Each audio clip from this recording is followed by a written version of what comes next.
abang saya masuk ke dapur, saya diseret-seret keluar sampai ke ruang tamu.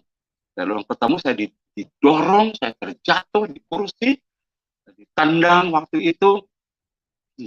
Dan kebetulan waktu itu karena memang cinta saya kepada Tuhan Yesus itu, saya melihat kalung salib kayaknya pengen pakai gitu. Saya pakailah kalung salib itu. Dan waktu itu dalam peristiwa itu kakak saya, abang saya lihat, lihat, lihat saya pakai kalung salib itu, langsung dirampasnya itu, putus kalung salib itu langsung dibuang. Kamu harus mempertanggungjawabkan ini. Kamu sudah mencoreng nama martabat keluarga.